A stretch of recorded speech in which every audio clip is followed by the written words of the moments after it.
علی بھائی آج کا آخری سوال ہے، آپ نے ایک ویڈیو میں سنن ابی داؤد کی حدیث نمبر 4656 کے تحت سیدنا عمر فاروق رضی اللہ تعالیٰ عنہ کی رضی ایک اللہ پیش تعالیٰ گوئی کا عنہ ذکر کیا جس کے مطابق سیدنا عثمان واقعی خلیفہ بھی بن گئے۔ رضی اللہ اس تعالیٰ پیش عنہ۔ گوئی کو ہم سیدنا عمر فاروق کی کرامت کہیں گے یا کشف اور علم غیب سے تعبیر کریں گے؟ دیکھیں، اس ٹاپک کے اوپر میں نے جستہ مختلف مقامات پہ گفتگو کی ہے۔ جب بھی میں نے یہ حدیث بیان کی ہے سنن ابی داؤد کی 4656، تو اس کے ساتھ بھی میں نے تشریح میں یہ بتائی تھی کہ یہ علم الغیب، یہ کشف والا معاملہ نہیں ہے۔ سیدنا عمر کی اسیسمنٹ آپ کہہ لیں، اور اللہ تعالیٰ نے آپ کے ذریعے وہ کرامت والا معاملہ اس اعتبار سے کر دیا، ان کو خود تو نہیں پتہ تھا۔ اگر ان کو یہ پتہ ہوتا کہ ان کے بعد سیدنا عثمان نہیں خلیفہ بننا ہے تو وہ 6 رکنی کمیٹی تو نہ بناتے، ڈائریکٹ حضرت عثمان کو ہی کر دیتے۔ صحیح بخاری میں آتا ہے نا کہ سیدنا عمر کو جب زخم لگا تو انہوں نے 6 رکنی کمیٹی بنائی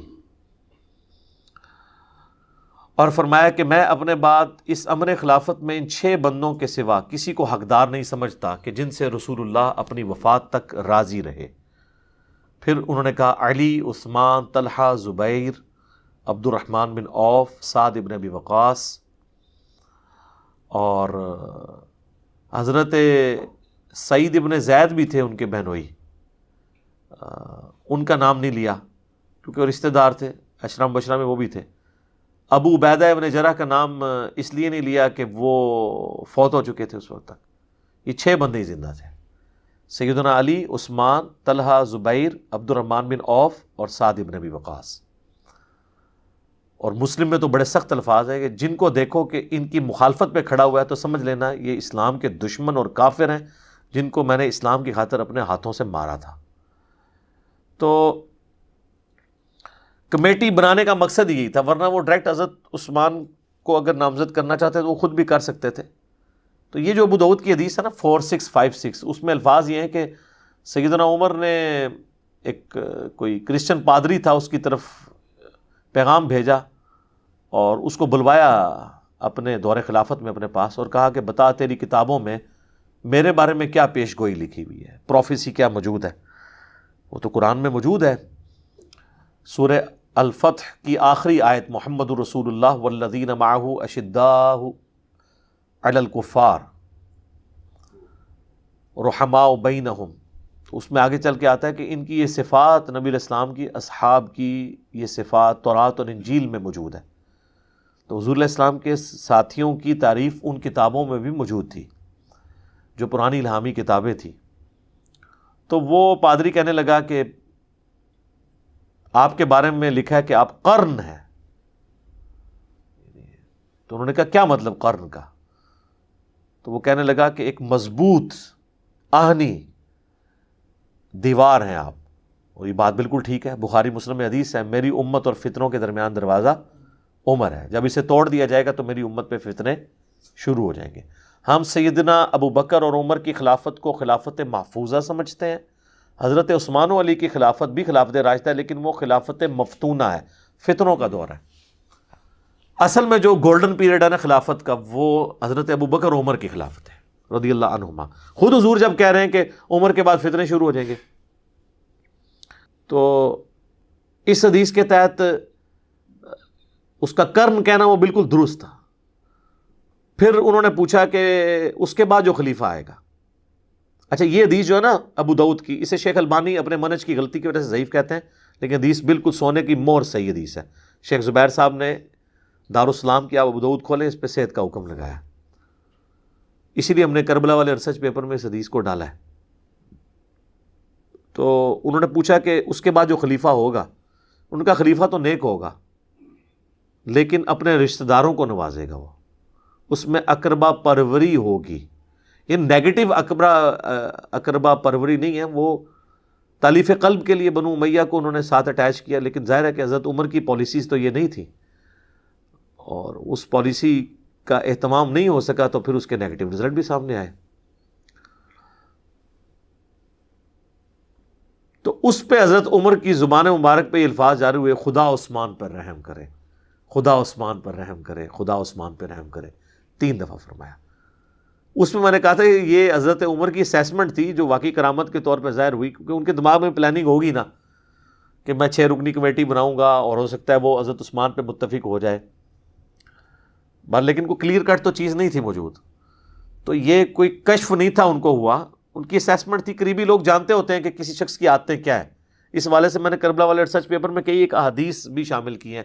حضرت عثمان کا جو اپنے رشتہ داروں کے ساتھ نرمی والا رویہ تھا حضور کی مبارک زندگی میں بھی، اور اس کی وجہ سے ان کو بعد میں کیا نقصان اٹھانا پڑا، وہ آج ٹاپک نہیں ہے. آپ میرے یوٹیوب پہ ویڈیو دیکھ سکتے ہیں سیدنا عثمان کی شہادت کے اصلی اسباب. ایک تو جعلی اسباب کہتے ہیں نا، عبداللہ بن سبا تھا، وہ بعد میں آیا ہے، وہ حضرت علی نے اسے قتل کروایا ہے.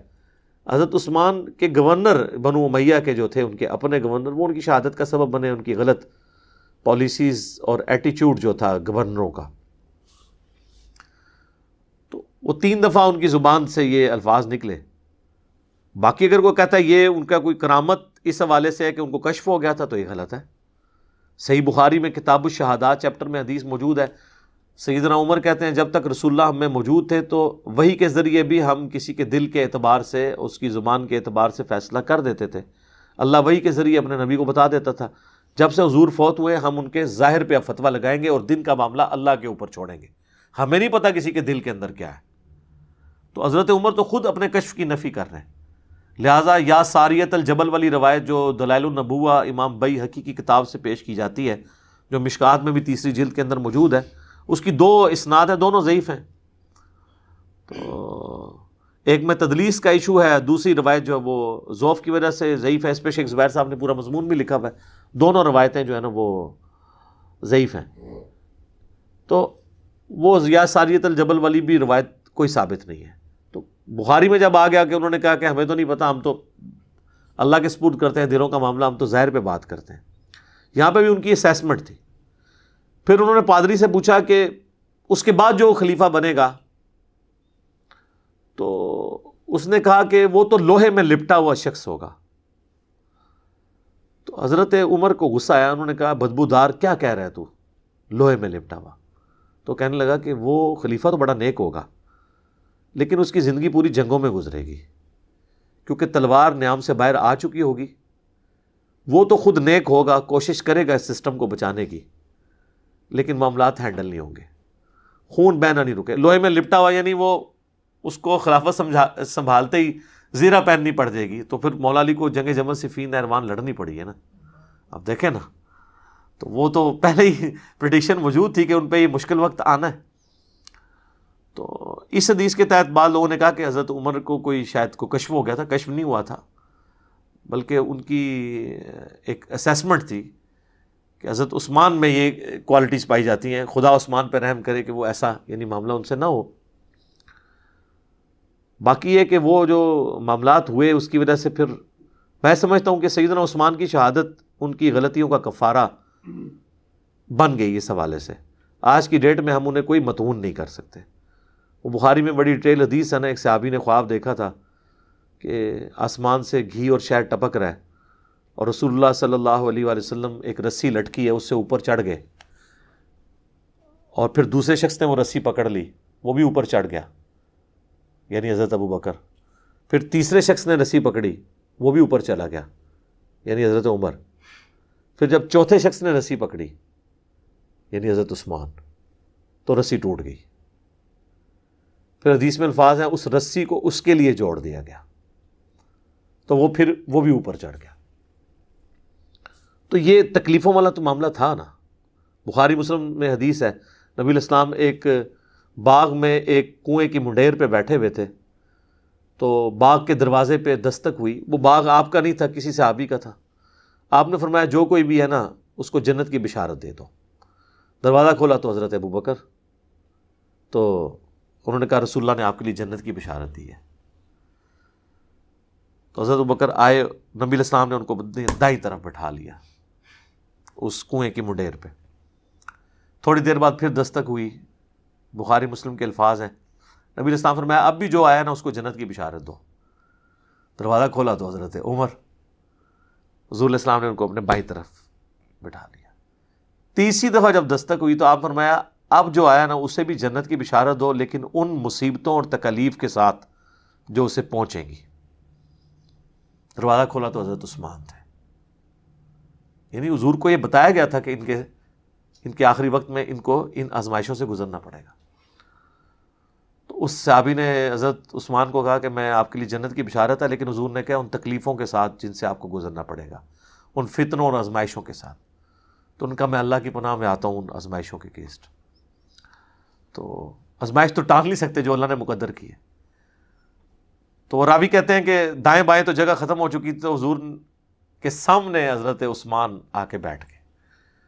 تو راوی حدیث کہتے ہیں میں نے اس کی تعبیر یہ کی ہے کہ ابو بکر اور عمر حضور کے ساتھ دفن ہوئے ہیں، اور حضرت عثمان کی قبر جو ہے نا حضور کے قبر اطہر کے بالکل سامنے ہے، بقیع غرقد میں۔ ایگزیکٹلی آپ حضرت عثمان کی قبر پہ کھڑے ہونا، بالکل ناک کی سیدھ میں، روضہ شریف کی سیدھ میں ہے، وہ گنبد خضرا کے نیچے قبر مبارک ہے نا، ایگزیکٹلی وہاں پہ موجود ہے۔ تو ان آزمائشوں کا تو یہ نہیں پتہ تھا کہ انہیں گزرنا پڑے گا۔ جامع ترمذی میں حدیث ہے، نبی علیہ السلام کے پاس سے ایک شخص گزرا جس نے سر پہ چادر اوڑھی ہوئی تھی، تو آپ نے اس کی طرف اشارہ کر کے فرمایا کہ فتنوں کے دور میں یہ شخص حق پر ہوگا۔ تو وہ صحابی کہتے ہیں میں نے دیکھا تو وہ حضرت عثمان تھے، تو میں نے حضرت عثمان کا چہرہ حضور کی طرف کر کے میں نے کہا کہ حضرت عثمان کے بارے میں آپ نے بات کی ہے؟ تو آپ نے فرمایا ہاں۔ پھر ترمذی میں حدیث ہے کہ حضرت عثمان نے کہا کہ مجھ سے رسول اللہ نے ایک عہد لیا تھا، میں اپنے اس عہد کے اوپر قائم ہوں، حتیٰ کہ میں مر جاؤں، رسول اللہ کے پاس ملاقات کے لیے پہنچ جاؤں۔ وہ عہد یہی تھا کہ اس تکلیف سے تمہیں گزرنا پڑے گا، صبر کرنا۔ بخاری مسلم میں حدیث ہے کہ مسلمان کو کوئی بھی دکھ، درد یا اندیشہ بھی پہنچتا ہے نا، اس کے اگینسٹ بھی اللہ تعالیٰ اس کے گناہوں کو معاف کر دیتا ہے۔ تو سیدنا عثمان سے بحیثیت انسان جو کوئی اجتہادی خطا ہوئی، تو ان کی شہادت ان کی ساری خطاؤں کے اوپر، اور ان کی پہلے کی زندگی، اسلام کے لیے قربانیاں، 3 موقع پہ جنت کی بشارت ترمذی میں جو آیا، ایک دفعہ کنواں اللہ کی راہ میں خیرات کیا، ایک دفعہ مسجد نبوی کے لیے زمین خیرات کر دی، ایک دفعہ غزوہ تبوک کے موقع پر کتنے جہاد میں جانے والے لوگوں کو سامان دیا۔ یہ سب چیزیں ان کی زندگی میں بہت بڑی قربانی ہے۔ اس کے علاوہ اشرم مبشرہ والی حدیث میں جنت کی بشارت الگ سے موجود ہے۔ اس سے بھی بڑھ کے میں جو سعادت سمجھتا ہوں ذو النورین ہونا، کہ نبی علیہ السلام کی اپنی 2 حقیقی بیٹیوں کا یہ کے بعد دیگرے ان کے عقد میں آنا، یہ بہت بڑے فضائل ہیں۔ اس کے اگینسٹ کسی کی زندگی میں 2-4 جگہ پہ کہیں پہ بحیثیت انسان کچھ مس ہینڈلنگ ہو، تو اس کی زندگی کو آپ 0 سے ملٹیپلائی نہیں کر سکتے۔ اب مولا علی کی طرف آ رہے ہیں، اسی حدیث میں جو آیا کہ وہ لوہے میں لپٹا ہوا ہوگا۔ یہ بھی سیدنا علی کے لیے ایک مشکل وقت تھا کہ ان کو بڑھاپے میں جا کے 60 سال کی عمر میں جا کے تلوار اٹھانی پڑ گئی دوبارہ سے، جب داڑھی بھی سفید ہو چکی ہے۔ جنگ جمل صفین نہروان لڑنی پڑ گئی۔ المستدرک الحاکم میں، سنن نسائی الکبریٰ کے اندر، دونوں کتابوں میں، اور مسند احمد میں، تینوں کتابوں میں یہ حدیث ہے کہ نبی علیہ السلام اپنی ایک زوجہ محترمہ کے گھر سے ایک دفعہ نکلے تو پیدل چلتے ہوئے آپ کا جوتا ٹوٹ گیا، تو آپ نے اپنے مبارک جوتی جو ہے حضرت علی کو گانٹھنے کے لیے دی۔ تو حضرت علی ایک جگہ بیٹھ کے اس کو سیدھا کرنا شروع ہو گئے، تو حضور علیہ السلام تھوڑے قدم آگے جا کے ایک درخت کے نیچے آپ رک گئے، اور راوی کہتے ہیں ہمارے اندر ابو بکر عمر بھی موجود تھے اس وقت۔ تو نبی علیہ السلام نے ہم سے فرمایا کہ دیکھو اللہ تعالیٰ نے مجھے قرآن کے ساتھ مبعوث کیا، اس قرآن کی تنزیل کی خاطر ایز اے لاسٹ ریزارٹ مجھے اپنے قبیلے کے لوگوں قریش کے ساتھ جنگیں کرنی پڑی۔ بدر و احد کس کے ساتھ کی ہے؟ خندق قریش مکہ کے ساتھ۔ یعنی کبھی حضور کی خواہش تو نہیں تھی کہ اپنے رشتہ داروں پہ تلوار اٹھاتے، لیکن قرآن کی خاطر۔ پھر آپ نے فرمایا تم میں ایک ایسا شخص بھی ہے جسے قرآن کی تفسیر اور تعبیر کی خاطر مسلمانوں کے خلاف تلوار اٹھانا پڑے گی۔ اب یہ بڑی عجیب بات ہے کہ مسلمانوں کے خلاف تلوار۔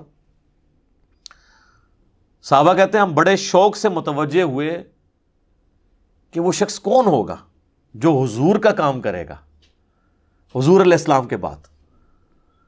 تو سیدنا ابوبکر نے کہا انا یا رسول اللہ، کیا وہ خوش نصیب میں ہوں؟ آپ فرمایا نہیں۔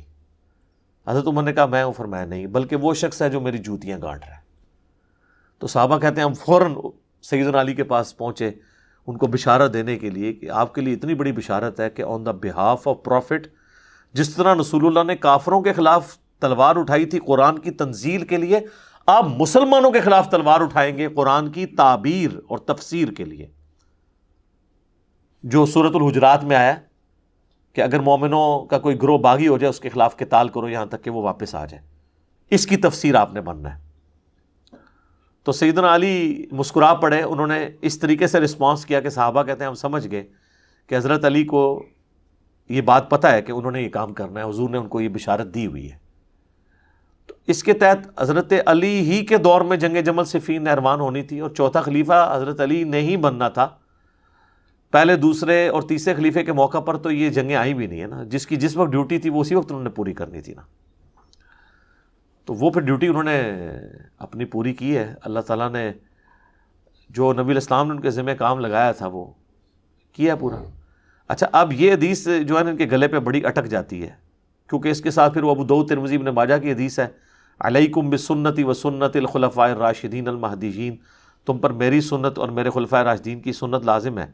اس کے تحت تو یہ حضرت ابو بکر کے خلاف کھڑے ہونے والے بھی باغی, حضرت عمر کا دور تو مسلمانوں میں کوئی ان کے خلاف کھڑا نہیں ہوا. منکرین زکوٰۃ والا ایشو حضرت ابو بکر کے دور میں ہی ٹیکل ہو گیا. حضرت عثمان کے خلاف بھی بلوائی آئے, وہ بھی مسلمان تھے, تو اس دور میں بھی ہم حضرت عثمان کو حق پہ مانتے ہیں. اور حضرت علی کے دور میں بھی جو حضرت علی کے مخالفین ہیں ان کے مقابلے میں حضرت علی حق پہ تھے. ہمیں خلیفہ راشد کی پیروی کا حکم تھا اور وہاں پہ ان کو تلوار بھی اٹھانی پڑی. اچھا, اب جب یہ حدیث آتی ہے نا کہ نبی علیہ السلام نے فرمایا کہ تمہیں قرآن منوانے کے لیے مسلمانوں کے خلاف تلوار اٹھانی پڑے گی, تو یہ حدیث ان کے لیے بڑی مشکل ہو جاتی ہے. یہ آپ کو پتہ ہے اس حدیث کی تفسیر میں کہتے ہیں یہ اصل میں اس سے مراد جنگ جمل اور صفین نہیں ہے, وہ کہتے ہیں اس سے مراد جنگ نہروان ہے. تو اس کا مطلب ہے خوارج مسلمان ہوئے نا, پھر منوا لے نا دونوں, مسلمانوں کے خلاف تلوار اٹھانی پڑی. حالانکہ حقیقت یہ ہے کہ فئۃ الباغیہ یہ تینوں گروہ ہیں, کیونکہ صحیح بخاری میں 2812 نمبر حدیث ہے 2812 کہ عمار کو ایک باغی جماعت قتل کرے گی. فئۃ الباغیہ, عمار ان کو اللہ اور جنت کی طرف بلائے گا اور وہ جماعت اس کو دوزخ کی طرف بلا رہی ہوگی. یہ راوی کے الفاظ نہیں ہیں سر, یہ رسول اللہ کا فرمان ہے صلی اللہ علیہ وآلہ وسلم. ٹھیک ہے جی. تو فئۃ الباغیہ تو جنگ صفین والوں کو کہا گیا, جنگ جمل والے تو ہے ہی تھے, انہوں نے تو خیر توبہ بھی کر لی. سیدہ عائشہ بھی بعد میں شرمندہ ہوئی, سیدنا طلحہ زبیر نے تو جنگ بھی چھوڑ دی. الگ سے میری اس کے اوپر ویڈیوز ریکارڈڈ ہیں. جنگ جمل صفین اور نہروان آپ لکھیں تو میری ویڈیوز کھل جائیں گی. میرا ریسرچ پیپر بھی کربلا والا پڑھ لیں. آج میرا ٹاپک نہیں ہے, میں اس کو اسی پہ کنکلوڈ کرتا ہوں اور اسی حدیث کی طرف واپس آتا ہوں. 4656 سیدنا عثمان کے بارے میں. حضرت عثمان رضی اللہ تعالیٰ عنہ کے بارے میں جو حضرت عمر کے کومنٹس تھے وہ کوئی کشف و الہام سے نہیں تھے, ان کی اسیسمنٹ کی وجہ سے. جیسے ساتھی لوگ آپس میں ایک دوسرے کو جانتے ہوتے ہیں کہ کسی کا ایٹیچیوڈ کس قسم کا ہے, تو اس طرح کے کئی ایک زندگی میں حضرت عثمان کے واقعات موجود تھے کہ جو ان سے بعض اوقات اپنے رشتہ داروں کے معاملے میں یعنی شفقت کا پہلو غالب ہوا. وہ آج ٹاپک نہیں ہے, آپ کربلا والے ریسرچ پیپر میں کئی ایک چیزیں پڑھ سکتے ہیں.